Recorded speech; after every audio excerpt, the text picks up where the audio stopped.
Olá, olá, pessoas lindas e maravilhosas! Está começando mais um episódio do podcast que mistura a Era de Ouro do Rádio com uma pitada de conscientização, o nosso Chá da Tarde. Aqui temos um bolo feito de cultura com cobertura de pensamento crítico, biscoitos de conhecimento e aquele chá de formação que, se todo mundo tomasse, nós não teríamos tanta gente, digamos assim, levemente acéfala. Porque hoje, pelas redes radionetfônicas do Brasil e do mundo, eu estou te convidando para mais um episódio do nosso Chá da Tarde. E o tema de hoje é um tema que tá dando o que falar. Quando o ser se confunde com o parecer, a moda dos digitais influencers. E o convidado que eu tive assim o privilégio de conhecer e eu tenho a honra de receber aqui, ele é jornalista, fundador do jornal Em Destaque, recebeu em São Paulo 2 prêmios de personalidade do ano e na Argentina outros 2 prêmios internacionais de jornalismo. É muita coisa boa. Uau! É certificado pela agência Reuters. Meu inglês, gente, depois que eu comecei a falar francês, tomara que seja certo, se estiver errado ele vai me corrigir. E pelo International Center for Journalists de Washington. Sempre atento aos acontecimentos dentro e fora do país, acaba de ser certificado pela ONU no curso sobre mudanças climáticas aplicadas no Brasil pela Unesco. Uau! Atualmente, busca mais uma especialização em jornalismo de soluções pela Knight Center for Journalism in the American do Texas, nos Estados Unidos. E uma coisa também que ele esqueceu de falar na biografia dele é que ele é casado com uma mulher maravilhosa que eu adoro de paixão. É o meu queridíssimo amigo Hélio de Carvalho. Vinheta para o Hélio, produção! Olá, Júnior. Poxa, muito obrigado pelo convite. Fiquei super feliz. Para mim também está sendo uma honra muito grande participar aqui com você, com a sua audiência, a audiência do Chá da Tarde. E vamos lá, vamos conversar, vamos papear, porque é assim que as coisas tendem a andar. É isso aí, gente. E Hélio, em primeiro lugar, vamos falar sobre jornalismo. Seu primeiro amor, sua profissão e, como não dizer, a sua essência, né? Como o Hélio jornalista encara? Tá? A pergunta assim, que eu quero começar inicialmente é essa mesmo. Como o Hélio jornalista encara essa nova forma de informação pelas redes sociais? Essa nova construção que está cada vez mais acessível às pessoas e principalmente na palma da mão. Bom, Júnior, hoje eu encaro assim, as redes sociais como uma ferramenta poderosa para democratizar a informação, que eu acho muito importante. Quem acompanha meu trabalho já há bastante tempo sabe que eu sempre defendi isso. A informação agora, ela está acessível, como deveria sempre ter estado, né? De maneira instantânea, e como você mesmo disse, literalmente na palma da mão. E isso, sem dúvida, fortalece a cidadania, aproximando as pessoas dos fatos.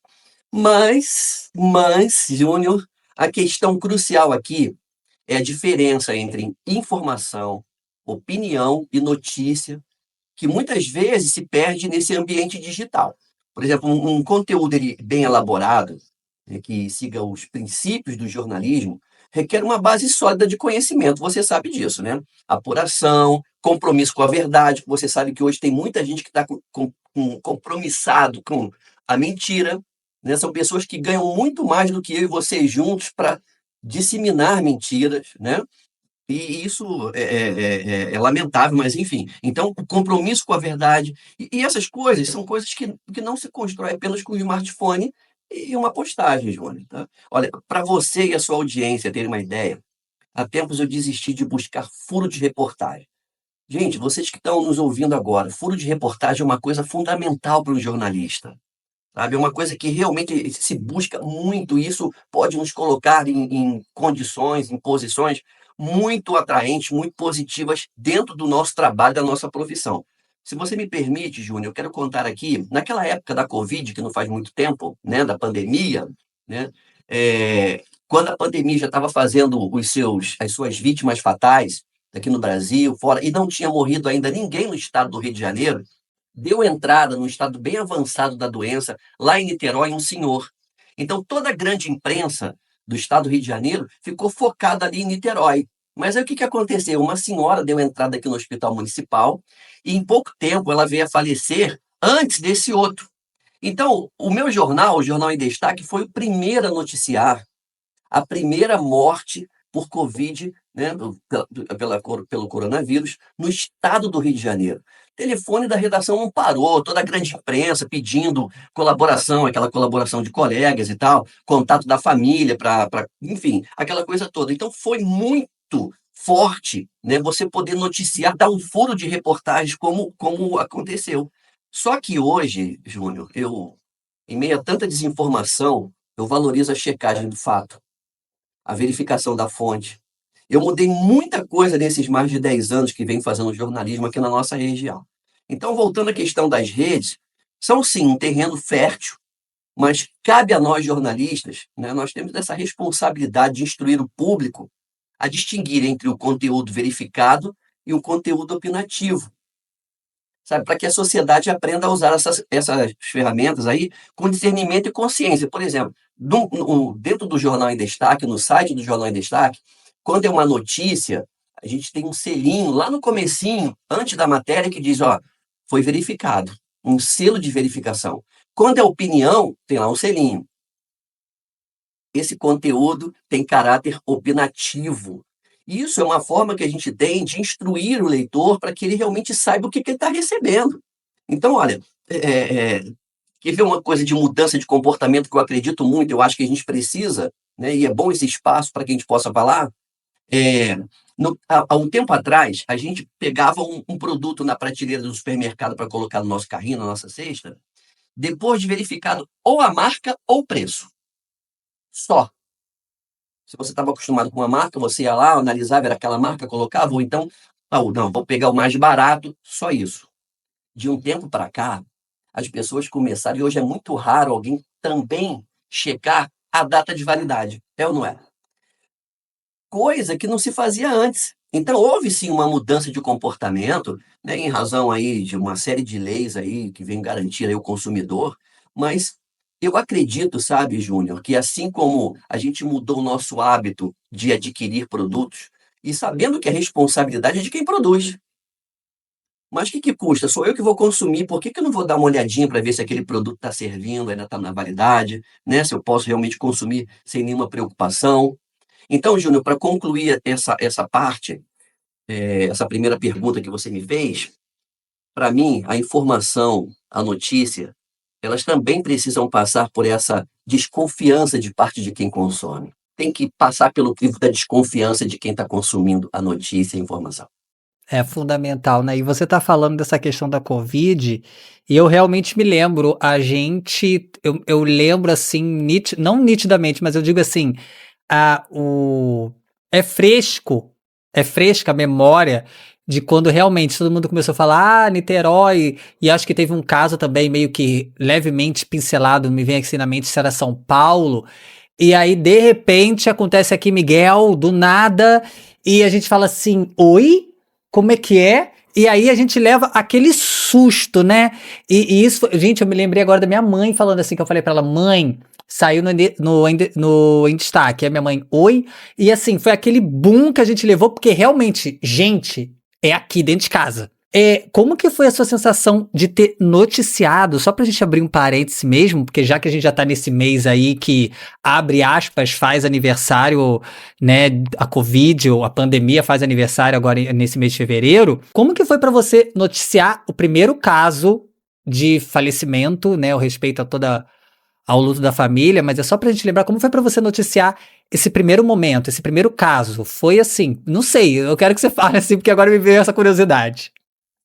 O jornalista, ele também precisa se preparar, sabe, para exercer a sua função de todas as formas, né?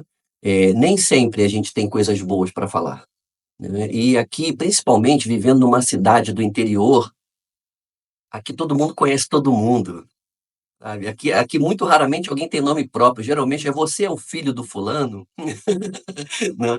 Então de tão íntimos que são as pessoas aqui. Então você chegar e noticiar uma coisa dessa realmente não traz nenhum prazer e satisfação, a não ser o cumprimento daquilo que você está fazendo. Então, requer muita responsabilidade, porque a gente está falando de uma vida, a gente está falando de uma vida que se foi, e detalhe, e de outras tantas vidas que ficaram e que fazem parte, são família daquela pessoa que se foi. Então, antes de você chegar, opa, eu vou noticiar, eu vou falar, né? Hoje eu não faço mais isso. Hoje não me interessa mais isso. Eu posso explicar mais adiante, ficar jogando, buscando o furo de reportagem. Eu hoje procuro realmente a seriedade da informação, a importância da informação, claro que noticiar. A primeira morte por Covid no estado do Rio de Janeiro era importante, era fundamental, né? Eu pude fazer isso e fiquei, assim, dentro da minha profissão, satisfeito em fazer isso, mas não é uma matéria que você faça sorrindo. Hélio, o jornalismo se tornou uma ferramenta comum. É assim, eu tenho pensado muito nisso, porque eu não quero. A gente não tem aquele negócio, eu não quero desvalorizar ninguém, mas eu acho que hoje em dia todo mundo, nessa era dos digitais, a gente aqui com o Chá da Tarde, eu sempre falo que a gente quer só trazer conhecimento, e conhecimento de qualidade. Mas assim, você acha que eu tô vendo assim que todo mundo hoje em dia pega o telefone, estou filmando, estou aqui, não sei aonde, papapá, papapá. Cara, eu acho assim, muito louco essa vertente de eu vou fazer uma notícia aqui, né? Mas por qual motivo que eu tô te fazendo essa pergunta de o jornalismo ter se tornado uma ferramenta comum? Ultimamente, a gente tem visto que o brasileiro se tornou jornalista literalmente. Ele tem opinião, ele quer colocar ali na acessibilidade. Ele vê uma notícia, entre aspas, bem grande, e simplesmente decide fazer um conteúdo que para ele é algo concreto e verídico. Ponto final. É isso. Claro que existem pessoas que, quando criam algo, possuem foco, bagagem, estudos, métodos científicos, como tem, né? Métodos científicos para história, para psicologia, para o jornalismo, tudo, gente, que trabalha com fato tem que ter o método do questionamento, né? Todo mundo tem voz e acredita que a sua voz é a verdade absoluta. Como é que você, jornalista, encara essa situação? Ah, muito bem colocado, adorei essa sua pergunta, Júnior. Olha, vamos lá. Primeira coisa que a gente tem que considerar aqui, eu tenho certeza que a audiência do Chá da Tarde também vai concordar, é que é bem do brasileiro ser especialista em tudo, né, Ju? Vamos combinar, né? Olha, em 1989 foi lançado um filme nos Estados Unidos e ele recebeu o título aqui no Brasil de Médico e Louco, Todo Mundo Tem um Pouco.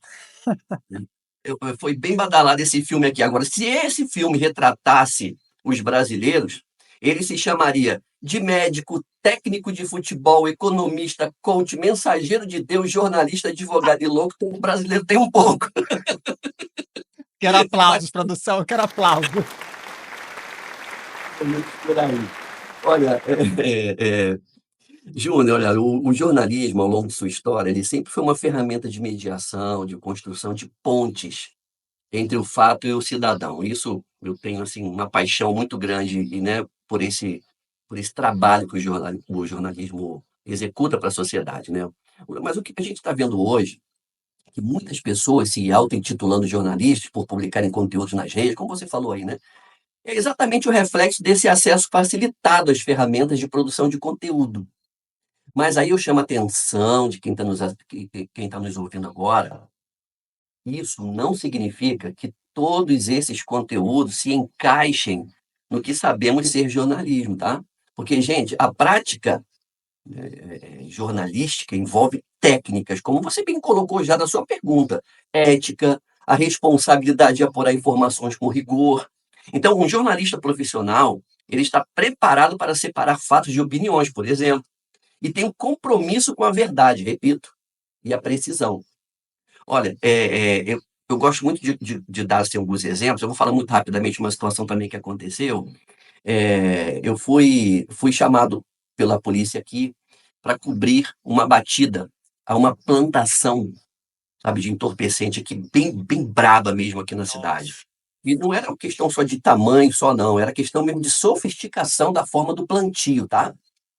E é uma coisa assim, realmente bem barra pesada. Eu ali, como jornal em destaque, o único no estado do Rio de Janeiro também a cobrir aquela matéria, só que ao chegar ali, Júnior, você vai entender muito bem o que eu estou falando.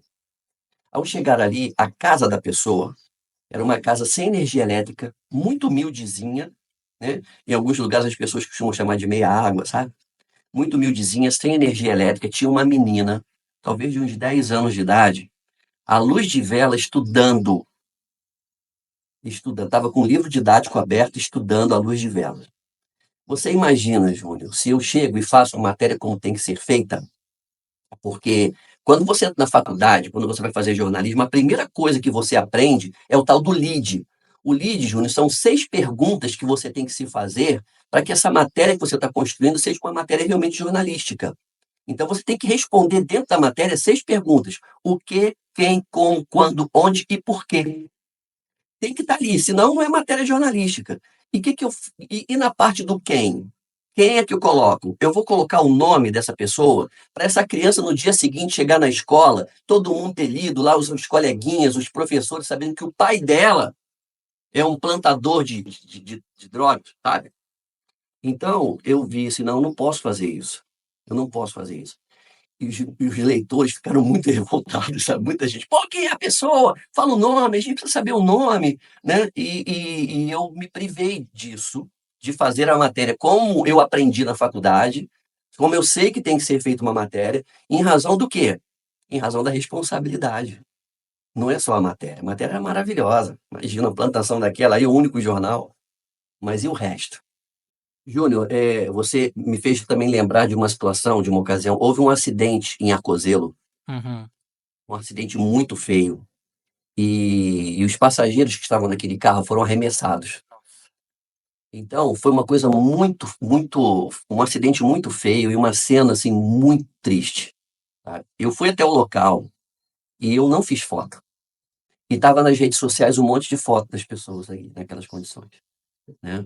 Então, essa é a questão que a gente está falando aqui, sabe? Porque as pessoas querem likes. No tempo da Covid, eu tinha 1.000 e poucos seguidores, 2.000 e poucos seguidores no Instagram do jornal, sabe? Tinha a mesma quantidade no Facebook e tal. Dali pulou para 10, 20 mil, porque a gente também fez muita live, conversou com muito especialista. Então, aquilo deu. De lá para cá, as coisas foram bem devagarinho, e tal, porque eu não estou buscando mais isso.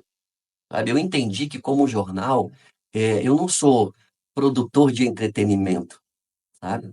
Eu sou produtor de informação e notícia. E isso pode interessar ou não, isso é problema de quem está recebendo, quem está consumindo. Eu não tenho que ficar tratando de likes. Eu tenho que tratar de fazer o meu trabalho bem feito, e, sobretudo, responsável. Responsável com quem lê. E sabendo que quem lê pode ser a família de uma vítima que está sendo noticiado. Coisa que eu nem faço mais hoje em dia, eu não noticio mais essas coisas. É muita loucura, né? Mas falando ainda nesse poder de alcance das redes sociais, hoje nós temos uma onda de digitais influencers, né? Que é o nosso tema aqui agora, que no outro dia, quando me falaram assim, porque agora você é digital influencer, assim, gente, eu não sou digital influencer nada, eu apenas tenho um chá da tarde e a nossa página do livro de ideias, só isso, eu não quero, se eu influenciar, se digital influencer for influenciar positivamente, aceito, mas se for para influenciar do tipo assim, porque você tem, não, gente, longe de mim, porque eu tenho um pouquinho eu tinha até resistência de voltar para as redes sociais por causa disso. Mas, né, nessa onda que a gente está tendo, que diversos casos eu paro e reflito, o que essa gente influencia? Pois eu acredito no poder da educação, ponto, seja na arte, seja na história, seja na psicologia, não importa, eu acredito nisso. E, obviamente, ela é uma ferramenta que, infelizmente, não é valorizada e incentivada no nosso país. A educação não é, a gente sabe disso, é real. Confesso que antes de criar esse projeto, né, eu pensei assim, como é que eu vou alcançar um público fixo? Porém, eu percebi que, de uma forma ou outra, concreta, palpável, não importa. O meu conhecimento, a minha linha de história, a minha linha histórica, a minha arte, a minha, né, psicologia, tudo que eu tenho, esse conhecimento ele seria uma influência concreta na vida das pessoas. Mas é nesse ponto que eu quero te perguntar, Hélio, como sobreviver a essa influência que, sabe, a meu ver, no meu pensamento, é uma influência banal, sem nada de concreto, é completamente construída em pilares de pó, no sentido de, às vezes você vê uma pessoa falando assim, compre a caneta YZ, que tem a mesma função da caneta comum que você pode botar ali na caneta. Gente, a caneta, claro que, quero deixar claro, às vezes a gente quer escrever uma. Eu escrevo carta ainda, né, gente? Todo mundo sabe isso. Às vezes você quer escrever uma carta, você quer com uma caneta diferente, um papel diferente. Mas pro dia a dia, gente, a caneta Bic vai ser excelentemente boa para qualquer outra função. Como é que a gente consegue, Hélio, assim, nessa moda, esses pilares que estão sendo de pó, que as pessoas fazem e não influencia nada, ao contrário, ai, é isso, não tem nem mais o que falar, porque eu fico até me cansa refletir sobre isso. Olha, Júnior, eu estou adorando essas perguntas suas, estou adorando. E é claro que a gente sempre fazendo aqui aquela advertência à sua audiência, né, que a gente está aqui trocando opiniões, não é? E opiniões são para serem julgadas mesmo, né? Mas eu quero já começar a responder essa pergunta, pedindo para você, quem tá nos ouvindo, guardar também no coração, Júnior. Ah, e sempre haverá uma diferença profunda entre quem influencia e quem informa ou educa. Isso nunca vai se esbarrar, tá? A diferença, repito, é profunda. E o que eu vejo nas redes sociais aí é um fenômeno de microcelebridade, muitas vezes apoiado em conteúdos superficiais, tudo que você já falou aí. Recentemente eu fiz um vídeo intitulado Influenciadores e Influenciados. Meu amigo Júnior, não é sobre ele, sabe? É sobre nós. O que está acontecendo com a gente quando nós buscamos acompanhar a vida e ouvir os conselhos, né, de gente que, se tirar delas a ostentação, não sobra nada. Eu acho bacana, sabe? Eu gosto muito, hoje, graças a essas redes sociais, eu gosto muito de ver essas pessoas, são os mochileiros, né? Que saem aí visitando os países, tal. Eu tenho muita curiosidade de países da Europa e tal. Então, e eles não estão ali para ostentar, eles estão ali para até prestar um serviço, mostrar para a gente que não pode viajar, os lugares como são, sair daquele circuito, né, de turismo, né, ir mais a fundo, conhecer os lugares assim mais afastados. Então, eu acho aquilo maravilhoso. Eu acho muito bacana esse trabalho, esse serviço.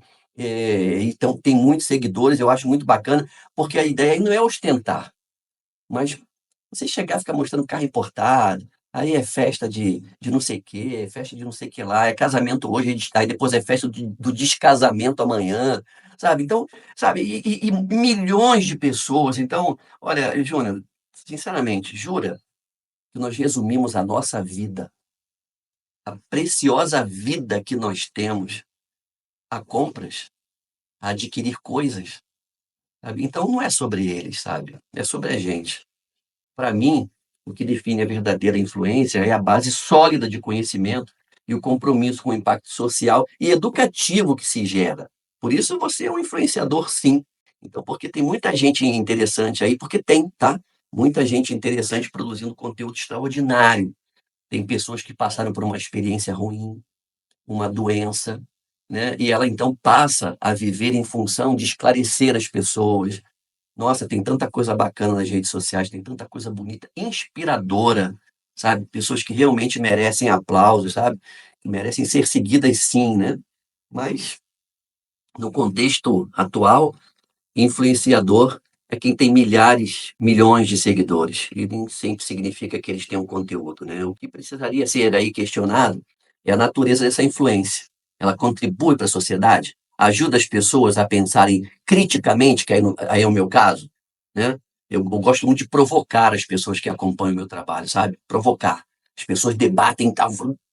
Aí alguém acha que eu vou tirar o comentário, sabe? Que é completamente diferente do que eu falei. Não, não, é importante a opinião contrária, é importante a visão diferente, e eu adoro quando nos comentários de algum vídeo que eu produzo, alguém chega e fala diferente. Então, essa aqui é a ideia, né? Então, porque é aquilo que eu falei, eu vou repetir, eu não produzo entretenimento, né? Agora, a gente tem muita gente aí que produz entretenimento sem profundidade, recebe aí milhões de seguidores e ele se torna um influencer, né? Porque se nós queremos uma sociedade melhor, Júnior, nós precisamos incentivar influências que contribuam para o crescimento individual e coletivo, como esse trabalho que você está fazendo, né? Mas aí, eu quero abrir aí um parênteses para um vilão oculto nessa história, e que, na verdade, não é vilão não, tá? Que é o tal do algoritmo. E tem gente que pensa assim, tipo, que as redes sociais ali por trás tem uma conspiração, sabe, mundial para fazer com que as pessoas só falem e pensem bobagem e tal, tal, tal, tal, tal. Gente, não é bem assim, não. Então, para quem ainda não entende um pouquinho do algoritmo, eu vou tentar falar com uma linguagem muito, muito simples, né, e rápida também, para não tomar muito nosso tempo. Você já deve ter percebido que quando você procura no Google sobre você quer comprar uma calça jeans. Aí você coloca lá no Google calça jeans, comprar calça jeans e tal. Daqui a pouco você vai lá no Instagram, daqui a pouco você vai lá no Facebook e começa a aparecer anúncios de calça. Esse é o algoritmo, ele funcionando. Ele quer saber do teu interesse, ele vai apresentar para você interesse. Da mesma maneira, você não precisa procurar, buscar lá na lentezinha do buscador, seja lá do que for. Se você entra no Instagram e você começa a assistir um determinado conteúdo, você começa a assistir conteúdo de viagens. Eu vi uma viagem, parou. Você está passando, passando, aí apareceu lá uma propagandazinha de viagem, você para, ou volta. O algoritmo está registrando. Daqui a pouco ele está enchendo, sabe, de informações sobre viagens, né? Da mesma maneira, se você para no conteúdo de gente que está falando bobagem, de gente que está falando fake news, esse conteúdo, o algoritmo, ele não sabe o que que é isso. Ele só consegue identificar a essência daquilo que você está buscando. E ele começa a apresentar para você. Então, a ideia é que, às vezes, a gente começa a ver as coisas acontecendo ali diante da telinha, do nosso perfil ali na rede social, e a gente pensa, lá, estão enchendo essas bobagens para eu ver, para eu assistir. Não, você está procurando. Então, por isso é que entra aí a responsabilidade, onde é que você está realmente buscando, qual é a importância que essa ferramenta tem para você e onde é que está o seu interesse. Porque o algoritmo está ali para ajudar você a mergulhar fundo nos seus interesses. Então, Júnior, para concluir aqui essa pergunta, eu acredito que parte do grande público está cada vez mais atento, sabe, a essas coisas, né? E cabe mesmo a nós, como o nosso trabalho, né? Você, dentro das suas atividades, que são múltiplas, dentro do meu trabalho de jornalismo, sabe? Continuar incentivando o pensamento crítico e o consumo responsável, né, E das uma coisa que eu vou te falar, que eu tô amando, é como que a nova geração, essa, entre aspas, Z, né, ela tá acompanhando o chá da tarde. Porque, assim, eu tenho visto que muita gente ali tem pedido sobre temas, literalmente essa faixa etária ali dos 15, 18, 20, 21. E assim, eu me lembro que você falou aí sobre a questão de apresentar, eu me lembro dando aula de artes, né, que a gente estava preparando a peça de teatro para a feira de ciências, que a gente fez uma sobre, eu tenho a foto até hoje, sobre Eris, a deusa da discórdia, Olimpo, Muriel, gente, aquele pessoal de deuses foi o máximo, mas a Giovanna era a própria Eris, e como que até hoje, para você ver como que a arte é uma influência, e a gente tem que pegar a arte, porque eu acredito que hoje qualquer conteúdo que você cria, claro, conteúdo, como a gente falou, fato concreto, ele é arte. Ele não deixa de ser arte, né? E até hoje eles lembram dessa construção.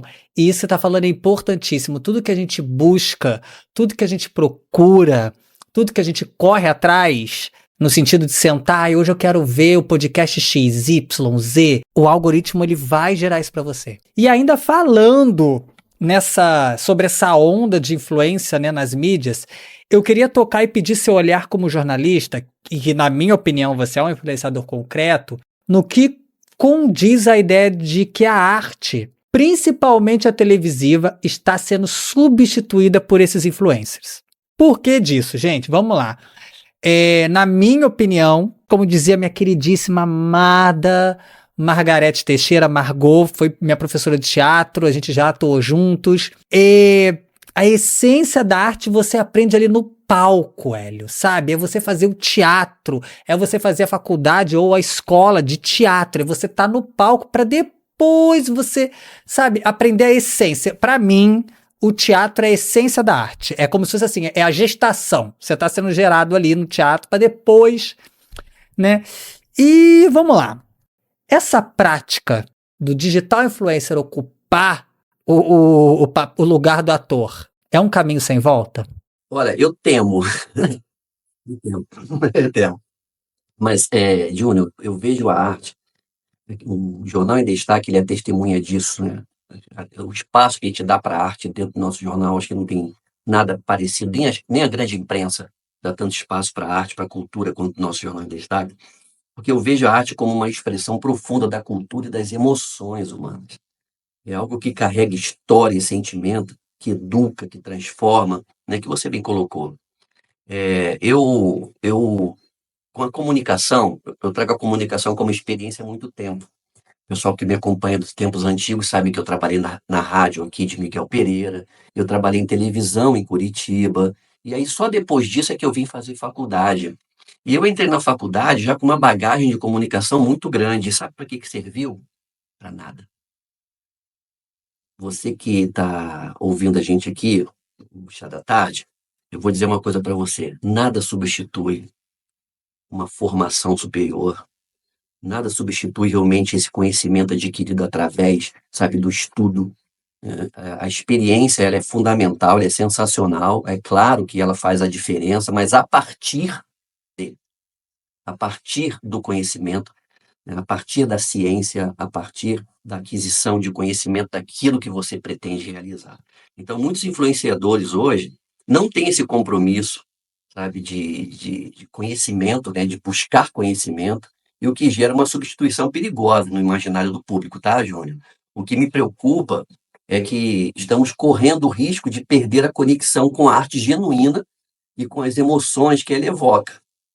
Algo que só é alcançado com preparo e talento. Você já colocou, não vou insistir, não vou continuar falando, repetindo aí a questão de que realmente hoje a televisão, até para escolher o seu elenco de uma novela que vai lançar, ela considera, né, alguns artistas, entre aspas, ali, que têm um determinado número de seguidores no seu Instagram. Isso realmente é muito triste. Então, atores talentosos perdendo lugar para influenciadores ocos, só por causa de seus milhões de seguidores. Então, esse caminho de substituição da arte por entretenimento rápido nas redes, tudo isso é sim um desafio, mas tenho esperança, sabe? Eu temo, mas tenho esperança. Eu sou brasileiro, né? De que o público aprenda a distinguir uma mensagem artística autêntica de uma publicação ou atuação superficial. Então, eu sigo confiando que sempre haverá espaço para a arte verdadeira na vida da gente, tá? Especialmente se continuarmos destacando a importância do trabalho artístico e do estudo que ele exige. E a gente tem procurado fazer isso no nosso jornal. Eu vejo que você tem procurado fazer sempre que você tem uma oportunidade, seja numa sala de aula, seja onde for, num palco, você está ali mostrando realmente que nada substitui, né, a cultura, né, através da arte, do talento, né, da dedicação. Então, eu sigo confiando que esse trabalho artístico aí, que depende realmente de muito esforço, de estudo, ele sempre vai prevalecer. E assim, agora a gente vai falar de um assunto um pouco polêmico, que já vem desde o ano passado causando furor, né? Que são os jogos de azar. Tigrinho, ursinho, cachorrinho, a fauna toda ultimamente tem aparecido nas redes sociais, prometendo mundos e fundos.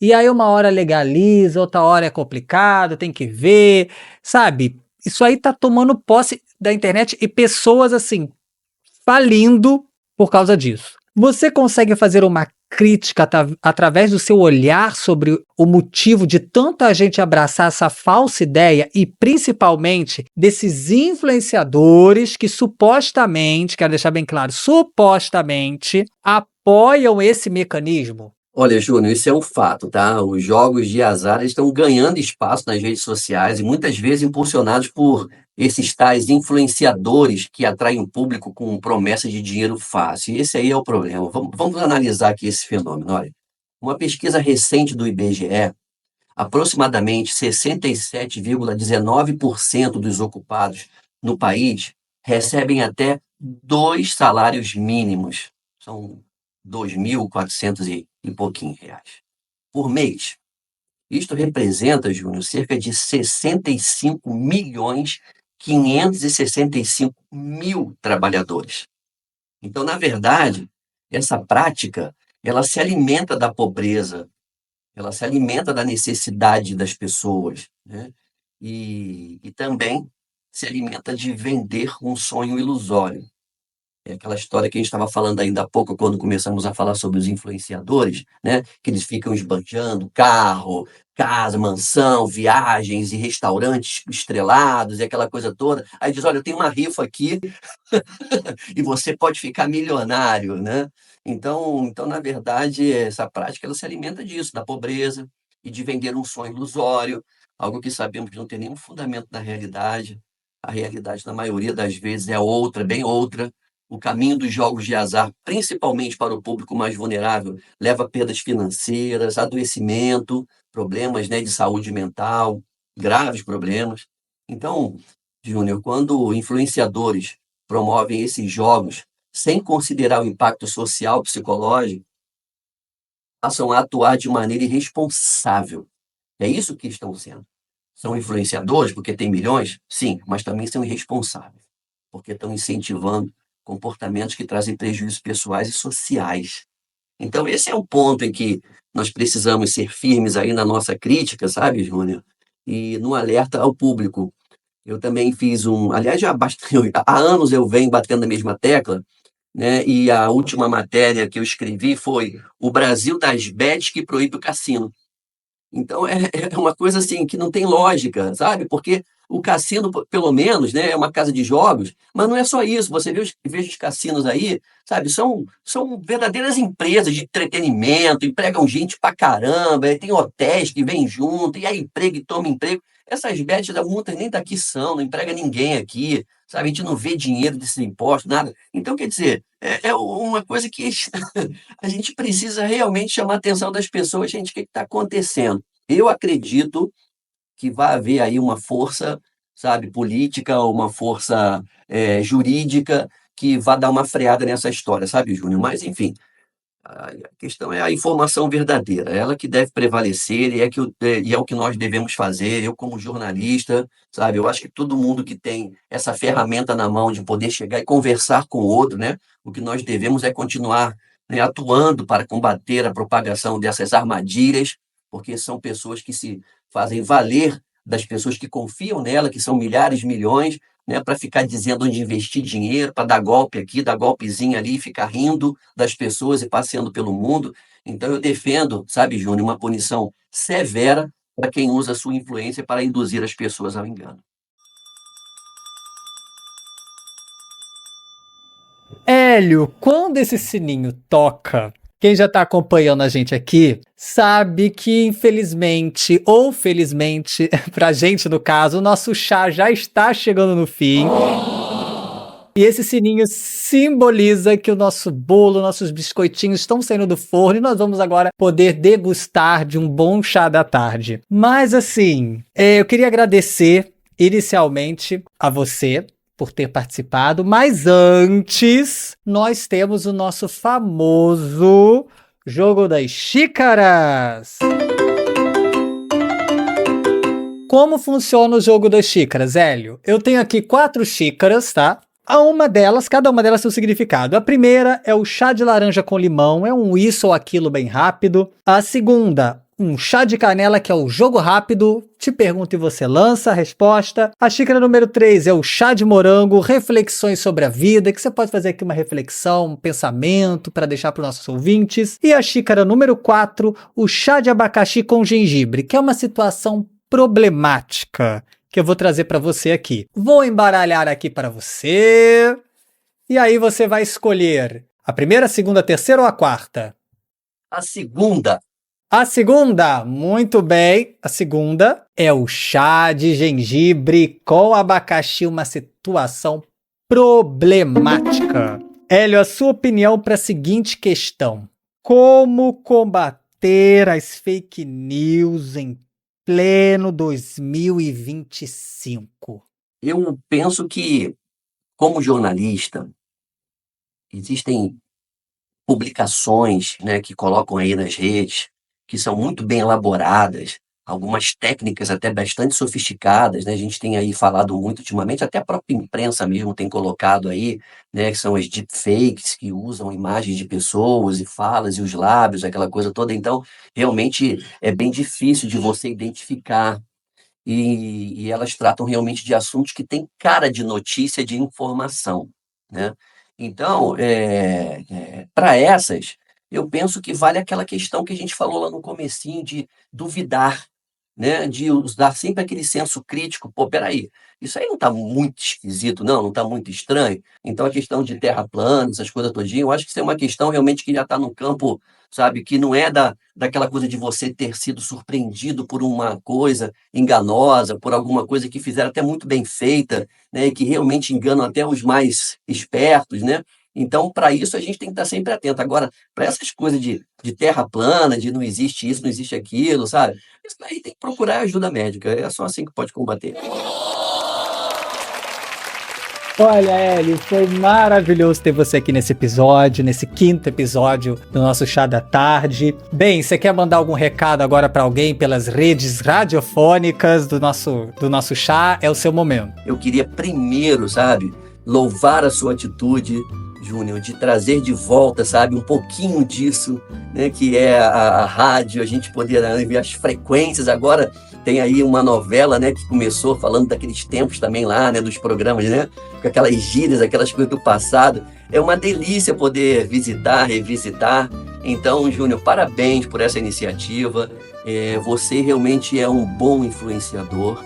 Eu espero que, de alguma forma, a minha participação tenha tido alguma utilidade dentro dos seus propósitos e que aquelas pessoas que acompanharam a gente até aqui, de alguma forma, se sintam bem e felizes, tá? Um forte abraço para vocês. Sempre que você achar que a gente pode ser útil, por favor, não me poupe. Com certeza, pode deixar. E, obviamente, mande um abraço muito especial para minha querida Valéria, que ela mora no meu coração. Mando sim, muito obrigado. Um abraço a você e toda a sua audiência aqui do Chá da Tarde, tá bom? Bem, pessoal, por hoje é só. Mas se você escutou até aqui, deixe o seu like, se inscreve no nosso canal e segue a gente lá no Instagram, @OMeuLivroDeIdeias. Aproveita e compartilha essa ideia com seus amigos. Todas as quartas-feiras um episódio especial com um convidado diferente, ok? Te espero na próxima quarta para mais um Chá da Tarde.